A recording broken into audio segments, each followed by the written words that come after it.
Want to know how I improved 20 watts overnight? 20?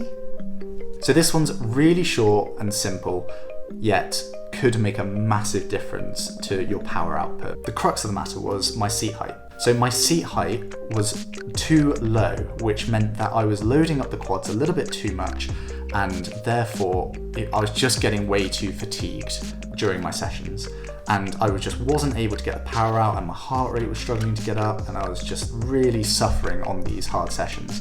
And I was like, what on earth is going on? Then I had to think about what I was doing, why it was all of a sudden quite difficult, and I was like, what has changed? And I thought, hang on.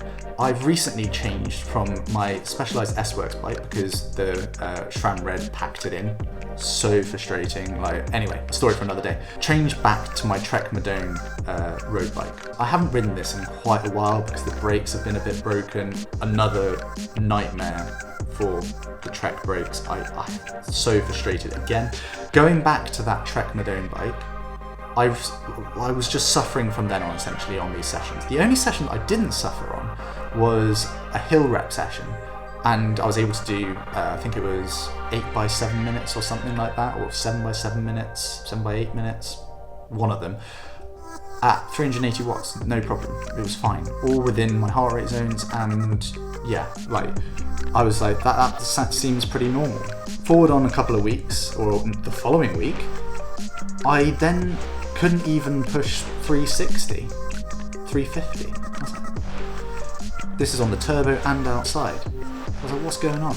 The seat height on my Specialized is a little bit higher than it is on the Trek. So went back to the Trek, raised the seat, and that was only this week. Raised the seat, and all of a sudden, it's easier again, or easier to push those types of watts.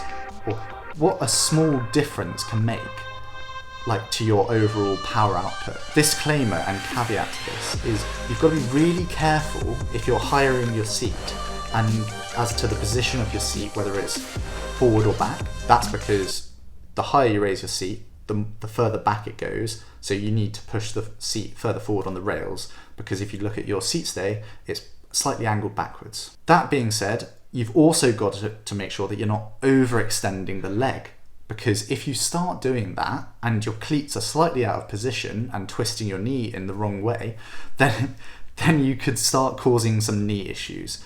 So do check that as well. Make sure that your heel is on the pedal or can touch the pedal when it's at the bottom of the pedal stroke. Okay, so that's a quick, easy way to tell that you're roughly in the right position. It should be relatively, not completely locked out, but pretty much locked out at the knee, but you should still be able to put your heel on the pedal. So, I'm baffled, to be quite honest, and I'm a little bit frustrated that I didn't realise before, but also I haven't changed that Trek in a good couple of years, so I've probably been a little bit down on power in races. Maybe, hopefully. Hopefully it means that when it comes to races, I've got a little bit more in the tank.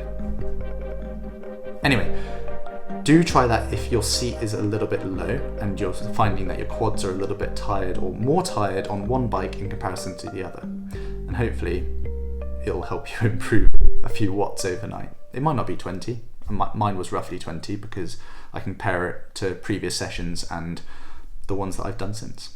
But yeah, let me know if you're experiencing similar things. Again, if you do change your seat, make sure that it's under the guidance of someone with a little bit more bike position knowledge or your coach.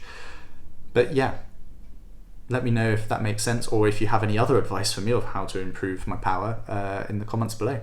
Thanks for watching, and I'll see you next time.